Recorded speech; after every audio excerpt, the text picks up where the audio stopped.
ಗೌರವಾನ್ವಿತ ಮುಖ್ಯಮಂತ್ರಿಗಳಲ್ಲಿ ನಾನು ಆಗ್ರಹವನ್ನು ಮಾಡ್ತೇನೆ. ಆಲ್ ಈಸ್ ವೆಲ್ ಈ ನಾಟಕವನ್ನು ಬದಿಗಿಡಿ. ರಾಜ್ಯದ ಆರ್ಥಿಕ ಪರಿಸ್ಥಿತಿಯ ಬಗ್ಗೆ ಒಂದು ಶ್ವೇತಪತ್ರವನ್ನು ಹೊರಡಿಸಬೇಕು. ರಾಜ್ಯದ ಆರ್ಥಿಕ ಪರಿಸ್ಥಿತಿಯ ಬಗ್ಗೆ ಒಂದು ಶ್ವೇತಪತ್ರವನ್ನು ಹೊರಡಿಸಬೇಕು ಅಂತೇಳಿ ಈ ರಾಜ್ಯದ ಮುಖ್ಯಮಂತ್ರಿಗಳನ್ನ ಆಗ್ರಹವನ್ನು ಮಾಡ್ತಾ ಇದ್ದೇನೆ.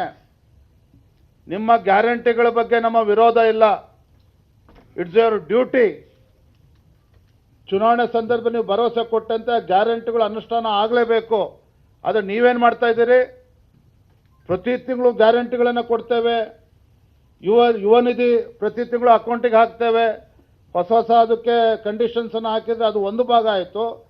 ಆದರೆ ಕಳೆದ 6 ತಿಂಗಳಿಂದ 4 ತಿಂಗಳಿಂದ 8 ತಿಂಗಳಿಂದ ಅಕ್ಕಿ ದುಡ್ಡು ಬರ್ತಾ ಇಲ್ಲ, ಗೃಹಲಕ್ಷ್ಮಿನೂ ಕೂಡ ಬರ್ತಾ ಇಲ್ಲ, ಯುವ ನಿಧಿ ಬಗ್ಗೆ ಚಕಾರ ಎತ್ತಾ ಇಲ್ಲ.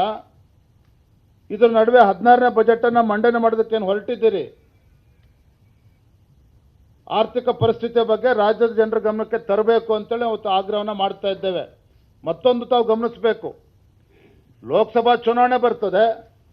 ಲೋಕಸಭಾ ಚುನಾವಣೆ ಬಂದು ಮತದಾನ ಆಗ್ತಕ್ಕಂಥ 3 ದಿನ ಮುಂಚಿತವಾಗಿ ಗ್ಯಾರಂಟಿಗಳ ಹಣ ಮನೆ ತಲುಪ್ತದೆ. ಬೈ ಎಲೆಕ್ಷನ್ ಬರ್ತದೆ. ಬೈ ಎಲೆಕ್ಷನ್ ಮತದಾನ ಹೋಗ್ತಕ್ಕಂಥ 3 ದಿನ ಮುಂಚಿತವಾಗಿ ಗೃಹಲಕ್ಷ್ಮಿನೂ ಕೂಡ ತಲುಪ್ತದೆ, ಯೋಜನೆಗಳು ತಲುಪ್ತದೆ. ಈಗಾಗಲೇ 5-6 ತಿಂಗಳಿಂದ ಪೆಂಡಿಂಗ್ ಇದೆ. ಮತ್ತೆ ಮುಂದೆ ಜಿಲ್ಲಾ ಪಂಚಾಯತಿ ತಾಲೂಕ್ ಪಂಚಾಯತ್ ಚುನಾವಣೆ ಯಾವಾಗ ಘೋಷಣೆ ಆಗುತ್ತೆ, ಆ ಜಿಲ್ಲಾ ಪಂಚಾಯತಿ ತಾಲೂಕ್ ಪಂಚಾಯತಿ 2 ದಿನ 3 ದಿನ ಚುನಾವಣೆ ಆಗ್ತದೆ ಮುಂಚಿತವಾಗಿ ನಿಮ್ಮ ಯೋಜನೆಗಳು ತಲುಪ್ತದೆ. ಅರ್ಥ, ಈ ರಾಜ್ಯದ ಜನರನ್ನ ಏನು ಭಿಕ್ಷುಕರು ಅಂತ ಅನ್ಕೊಂಡಿದ್ದೀರಾ ನೀವು? ಈ ರಾಜ್ಯದ ಬಡವರು ರೈತರು ಭಿಕ್ಷುಕರು ಅಂತೇಳಿ ಅನ್ಕೊಂಡಿದ್ದೀರಾ ನೀವು? ನಿನ್ನೆ ದಿನ ರಾಜ್ಯದ ಕೆಲವು ಶಿಕ್ಷಕರು, ಪ್ರಾಥಮಿಕ ಮತ್ತು ಪ್ರೌಢಶಾಲಾ ಶಿಕ್ಷಕಿಯರು ಅವರೇನೋ ಧರಣಿ ಮಾಡ್ತಾ ಇದ್ದಾರೆ. 10,000 ರೂಪಾಯಿ ಗೌರವಧನವನ್ನು ಕೊಡ್ತಾ ಇದ್ದಾರೆ, ಅದನ್ನು ಹೆಚ್ಚಿಸಬೇಕು, 30,000 ರೂಪಾಯಿ ಕೊಡಬೇಕು. ಮತ್ತು ಅವರು ಈ ಥರ ಅನೇಕ ಬೇಡಿಕೆ ಇಟ್ಕೊಂಡು ಹೋರಾಟ ಮಾಡ್ತಾ ಇದ್ದಾರೆ. ಅವಳೊಬ್ಬರು ಹೆಣ್ಮಗಳು ಮಾತನಾಡ್ತಾ ಇದ್ರು, ಯಾವನೇ ಬೇಕಾಗಿತ್ತು ನಿಮ್ಮ ಗ್ಯಾರಂಟಿ? ನಾನು ಹೇಳ್ತಲ್ಲ, ಹೆಣ್ಮಗಳು ಮಾತಾಡಿರ್ತಕ್ಕಂಥದ್ದು. ಆ ವಿಡಿಯೋ ತರಿಸ್ಕೊಳ್ಳಿ ನೀವು. ಇವತ್ತು ನಮಗೆ ಗೌರವಯುತವಾಗಿ ನಮಗೆ ಗೌರವಧನ ಸಿಗ್ತಾ ಇಲ್ಲ. ಕಳೆದ 6-8 ಒಂದು ವರ್ಷದಿಂದ ಅವರಿಗೆ ಮಾಸಿಕ ಗೌರವಧನ ಅವ್ರಿಗೆ ಕೊಟ್ಟಿಲ್ಲ. ಈ ರೀತಿ ಎಲ್ಲ ಕ್ಷೇತ್ರದಲ್ಲೂ ಕೂಡ ಇದೇ ಪರಿಸ್ಥಿತಿ ನಿರ್ಮಾಣ ಆಗಿರ್ತಕ್ಕಂಥದ್ದು.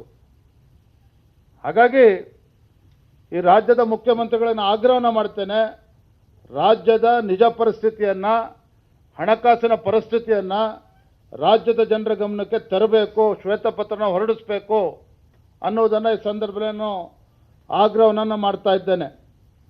ಮತ್ತೊಂದು ಕಡೆ ರಾಜ್ಯದ ಜನರು ಪರದಾಡ್ತಾ ಇದ್ದರೆ ನೋಡ್ತಾ ಇದ್ದೀರಿ ತಾಪಮಾನ ಹೇಗಿದೆ ಅಂತೇಳಿ. ಉತ್ತರ ಕರ್ನಾಟಕ, ರಾಯಚೂರು, ಬೀದರ್, ಕೊಪ್ಪಳ ಈಗಾಗಲೇ 38-40 ಡಿಗ್ರಿ ತಲುಪ್ತಾ ಇದೆ. ಇನ್ನು ಕೂಡ ನಾವು ಫೆಬ್ರವರಿಗೆ, ಈಗಿನ್ನೂ ಮಾರ್ಚ್ಗೆ ಹೋಗ್ತಾ ಇದ್ದೇವೆ. ಫೆಬ್ರವರಿ ಮಾರ್ಚ್ನಲ್ಲಿ ಪರಿಸ್ಥಿತಿ ನಿರ್ಮಾಣ ಆದರೆ ಮುಂದಿನ ಏಪ್ರಿಲ್ ಮತ್ತು ಮೇನಲ್ಲಿ ರಾಜ್ಯದ ಪರಿಸ್ಥಿತಿ ಏನಾಗ್ತದೆ ಅಂತೇಳಿ ಒಂದು ಕ್ಷಣ ಯೋಚನೆ ಮಾಡಬೇಕು. ಮಾನ್ಯ ಮುಖ್ಯಮಂತ್ರಿಗಳಿಗೆ ನಾನು ಆಗ್ರಹವನ್ನು ಮಾಡ್ತೇನೆ, ಸರ್ಕಾರ ಎಚ್ಚೆತ್ತುಕೊಳ್ಬೇಕು. ಗ್ರಾಮೀಣ ಭಾಗದಲ್ಲಿ ಕುಡಿಯೋ ನೀರಿನ ಹಾಹಾಕಾರ ಈಗಾಗಲೇ ಪ್ರಾರಂಭ ಆಗಿದೆ. ಜಾನುವಾರುಗಳಿಗೆ ಕುಡಿಯೋ ನೀರಿನ ಸಮಸ್ಯೆ ಉಂಟಾಗ್ತಾ ಇದೆ. ದನಕರುಗಳಿಗೆ ಇವತ್ತು ಮೇವಿನ ಸಮಸ್ಯೆ ಉಂಟಾಗ್ತದೆ. ಇದಕ್ಕೆ ರಾಜ್ಯ ಸರ್ಕಾರ, ನಿದ್ರೆಯಲ್ಲಿರ್ತಕ್ಕಂಥ ರಾಜ್ಯ ಸರ್ಕಾರ, ಈ ನಾಡು ಸುಭಿಕ್ಷವಾಗಿದೆ ಅಂತೇಳಿ ಭ್ರಮಣಲ್ಲಿರ್ತಕ್ಕಂಥ ರಾಜ್ಯ ಸರ್ಕಾರ ಎಚ್ಚೆತ್ತುಕೊಂಡು ನಿಮ್ಮ ಸಚಿವರುಗಳಿಗೆ, ಆ ಜಿಲ್ಲೆಗಳಿಗೆ ಹೋಗಿ ವಾಸ್ತವಿಕ ಪರಿಸ್ಥಿತಿಯನ್ನು ಅರ್ಥ ಮಾಡಿಕೊಂಡು ಅದಕ್ಕೆ ಸೂಕ್ತ ನಿರ್ಧಾರವನ್ನು ಮಾಡಬೇಕು ಅಂತೇಳಿ ನಾನು ರಾಜ್ಯದ ಮುಖ್ಯಮಂತ್ರಿಗಳಿಗೆ ಈ ಸಂದರ್ಭದಲ್ಲಿ ಒತ್ತಾಯ ಮಾಡ್ತಾ ಇದ್ದೇನೆ.